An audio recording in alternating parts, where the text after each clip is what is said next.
Thank you for being with us here on Global Lens, Mr. Aghi. How do you see Scott Bessent's statement saying that US is very close to a trade deal with India and trade deals are on next week's agenda?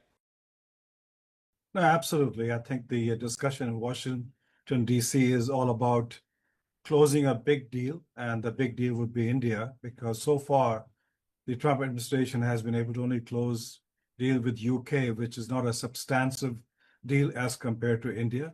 So from that perspective, everybody is keen to ensure, but it's going to be an interim deal. It's not going to be a final deal because some of the bigger issues, such as agriculture, such as dairy, such as GMO, they will come in part two. But part one is let's close the deal, get the business moving forward, and bring in more certainty rather than having an uncertain environment between the two countries. Right. We've been speaking to sources in the Indian government through the day, Mr. Aghi, and what they indicate, there is still a stalemate as far as India's sensitivities on agriculture and dairy are concerned. We're pushing hard for concessions and greater market access, a competitive edge for India's labor-intensive sectors.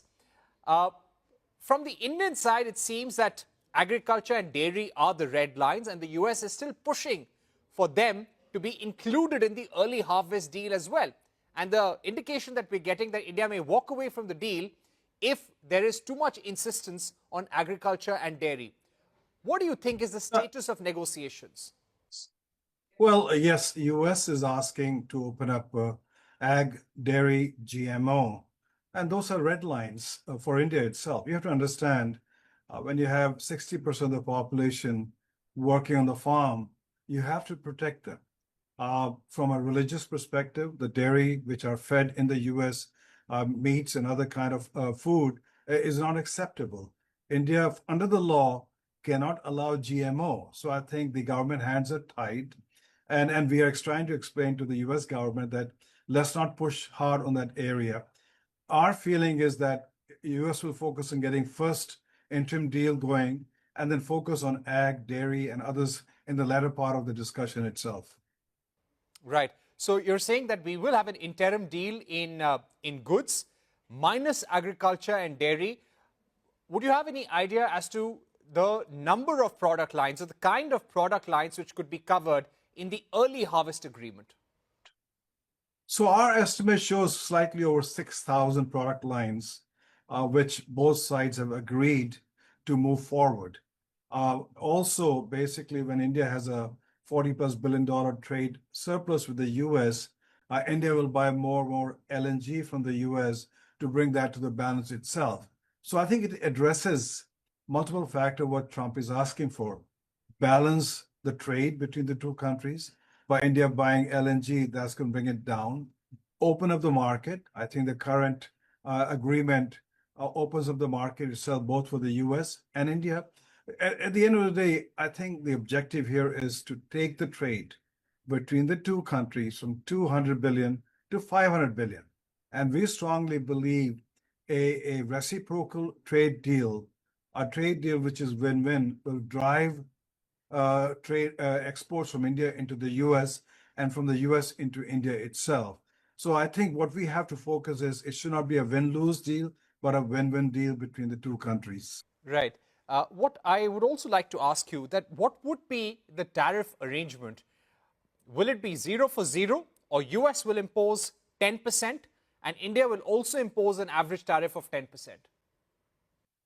Well, when you say reciprocal, that means if the US is going to put 10%, then India should put 10%.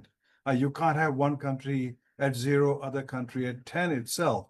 The whole objective of renegotiating a trade deal was early on, where India's weighted average tariff was in double digit and US was in single digit. And the whole objective is to bring parity here. So I think if US insists on 10%, then India will also insist on 10%. But you have to understand that you are dealing with a economy which is India, $4 trillion with a per capita income of $2,000 versus the economy which is $30 trillion with a per capita income of almost $85,000.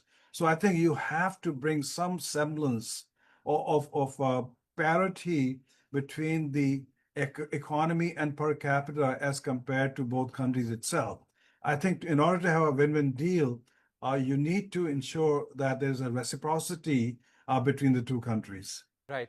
When it comes to steel tariffs, India has been seeking an exemption. But considering that the US has applied these steel tariffs, 25% tariffs on all nations, is there likelihood of any reprieve for India? Well, it all depends on President Trump. If he basically feels that India is moving the right direction according to his perception, that he may probably say, okay, let's bring it down to either 10 or 26% as per earlier. But you have to understand, India's export on steel is more closer to like few $1 billion. So the impact is not that big. I think what we have to focus is making sure that our pharma goods are zero, are basically handicrafts, especially jewelry and gems, which is like almost $9 billion exports, are protected. So those are the areas we should need to focus on. Yes, steel is important. And we are seeing that US is putting major tariff on Canadian, European, and Japanese steel. So it'll be exception if India gets it down to 10%, but let's wait and watch. Right. What would be your hope from the early harvest agreement? If this agreement has to help companies both in the US and India and drive investment, what is the kind of tariff structure that you are hoping for from the early harvest deal?